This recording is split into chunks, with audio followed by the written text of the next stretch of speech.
Thakurganj police station अंतर्गत सुंदर नगर इलाके में मैं मौजूद हूं और आप देख सकते हैं कि यह अंकित पांडे का मकान है, जहां पर अंकित पांडे किराए पर रहता है।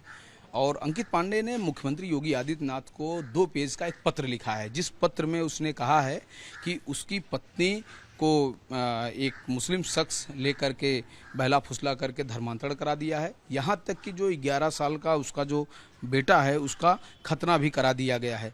कहीं न कहीं ये आरोप गंभीर हैं और उसका बच्चा जो है 4ठी क्लास में पढ़ रहा है। यहीं ये लोग रहते हैं और लखनऊ के ही एक ज्वेलरी शॉप में अंकित पांडे काम भी करता है। कहा जा रहा है कि कोरोना के टाइम में कपड़े की शॉप में काम करता था, वहीं पर उस मुस्लिम शख्स का आना जाना था और धीरे धीरे उसने अपनी जान पहचान बढ़ाई और उसके पत्नी को बहला फुसला के ले गया। आरोप यह भी है कि कुछ पैसे भी ले गई है, जेवरात भी औरत ले गई है।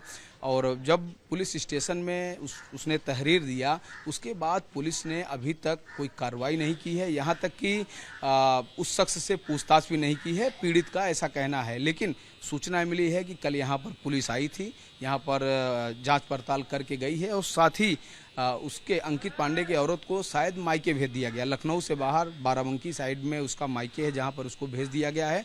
अब यह देखना है कि इस पूरे मामले में, यानी कि जब यह मामला उठा है उसके बाद पुलिस FIR दर्ज करती है कि नहीं करती है, उस शख्स से पूछताछ करती है कि नहीं करती है, यह बात की बात है। लेकिन अभी अंकित जो अपनी गुहार लगा रहा है और कह रहा है कि मेरे बच्चे के साथ जो हुआ है वो गलत हुआ है। उसका यह भी कहना है कि अगर पत्नी को जाना है तो वो जाए, लेकिन बेटे पर दोनों का अधिकार है और जब दोनों का अधिकार है तो उसका खतना नहीं हो सकता है और यह गलत हुआ है और उसको लेकर के लगातार गुहार लगा रहा है। रहते थे वो, अब इनका घरेलू मसला क्या है। हाँ भाई, अंकित को आप जानते हैं?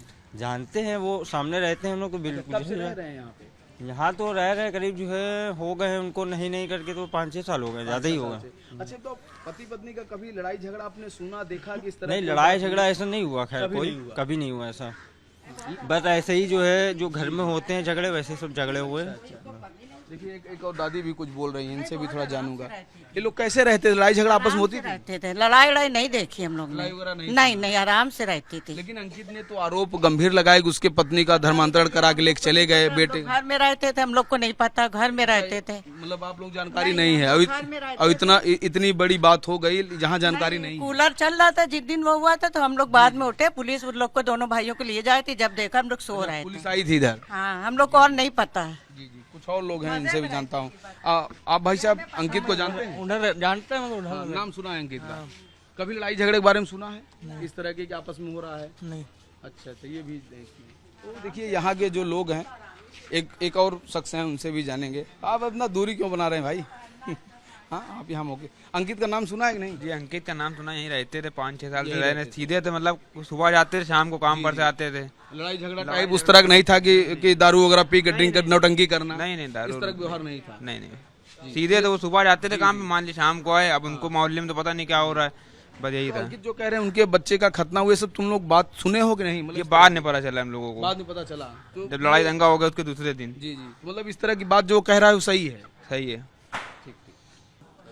हमारे साथ पीड़ित अंकित पांडे हैं, जिन्होंने मुख्यमंत्री योगी आदित्यनाथ को पत्र लिखा है और कहा है कि उनकी पत्नी का धर्मांतरण कराया गया है, बहला फुसला करके बच्चे का खतना भी कराया गया है। गंभीर आरोप है, हम अंकित से ही जानेंगे। अंकित, क्या मामला है? और जिस तरह का आप आरोप लगा रहे हैं, आपने मुख्यमंत्री को पत्र भी लिखा, आपने थाने में भी तहरीर देने की कोशिश की, क्या कहेंगे? हम कहना चाहते हैं कि हमारे बीवी बच्चों को बहला फुसला करके और इसने खतना करवा दिया है। जो मंसूर हसन लड़के का नाम है। अच्छा। और उर्फ सैफी। हम चाहते हैं कि हमारे बच्चे को जो भी ऐसा किया गया है इसका हमें न्याय मिले और हम अपने बीवी बच्चों को अपने साथ रखना चाहते हैं। और हमारे बीवी बच्चे हमारी ससुराल में हैं, अपने पिताजी के पास है, प्रियंका हमारी। आप एप्लीकेशन लेके पुलिस थाने गए थे? वहाँ पर क्या आपको न्याय मिला? वहाँ पर यहाँ पे चौकी इंचार्ज साहब बहुत हमें समझाते रहे और वो लिखना नहीं चाह रहे थे, जिससे हमको बहुत इधर उधर गुमराह करते करते फिर हमें ठाकुरगंज भेजा। ठाकुरगंज में भी गुमराह किया और गुमराह करने के बाद उन्होंने एक कागज़ पे साइन करवा लिया, जिससे हम उस चौकी पे, जो वही कागज़ चौकी पे दे रहे थे, तो हमने साइन नहीं किया। फिर इन्होंने हमें वहाँ पर साइन करवा लिया थाने पे, क्योंकि इंस्पेक्टर साहब बैठे थे, वो कहने लगे 10 दिन बाद और सुनवाई होगी। तो हमने जो समझौता किया था वो सिर्फ ये किया था कि हमारा बीवी बच्चे हमारे घर आ जाएं, और रही बात जो ये धर्मांतरण की, उसकी उसको सजा जरूर मिले। अगर आज हमारे साथ हुआ है, कल किसी और के साथ वो मोहरा बनाएगा। ये बताएं, ये आपके बच्चे की उम्र कितनी है, क्या वो पढ़ाई करता है? 11 साल का है, सेंट जोसेफ स्कूल में पढ़ता है। अच्छा, तो उसका कैसे खतना करा दिया बिना आपसे पूछे? बच्चे पर तो दोनों का अधिकार है। क्योंकि जब हम नहीं होते थे तो कहती थी भैया को दिक्कत हो रही, बाथरूम नहीं होती, हम पर जब हम होते थे तो ऐसा कुछ नहीं होता था। अच्छा। वो लेके गई दिखाने, हमने कहा डॉक्टर को दिखाओ, उसने कहा हम जर्राह को दिखा रहे हैं, तो हमने कहा जाओ।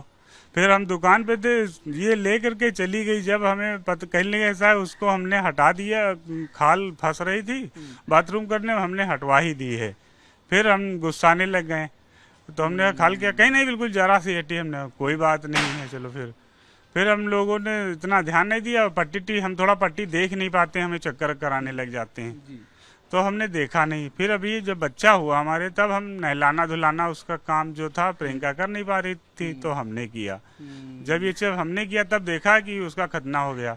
उसके बाद हमारी लड़ाई झगड़े होने लगते थे इस चीज को लेकर के। तो ये कहती थी हम फांसी लगा लेंगे अगर कुछ करोगे, ये वो। देखा जाए ये तो फिर बहुत मतलब कि गलत बात है। आपके साथ रहना भी है और एक प्रकार से गलत भी करना है। देखा जाए तो विश्वास तोड़ना है, गद्दारी करना है। बच्चे ऐसा उसने करा धरा करके और ऐसा दरगाह ले जा करके ऐसा कुछ कर दिया है कि उसका दिमाग नहीं काम कर रहा है, और थोड़ा सा वो बच्चे के गम में डिप्रेशन में है, इसलिए उसने बहला फुसला करके ऐसा किया जी।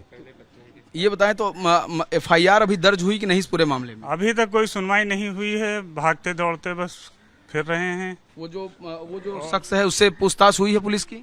उससे पता नहीं, उससे कोई बात ही नहीं हो रही है। जब हमने थाने में पहले तहरीर दी कि मेरे बीवी बच्चे वो ले करके गया, तो उसके बाद हमें चौकी इंचार्ज साहब कचहरी में ले जा करके बीवी और बच्चों को मिलाते हैं, और बीवी वहाँ पे कहती है हम नहीं आना चाहते, हम नहीं आएंगे।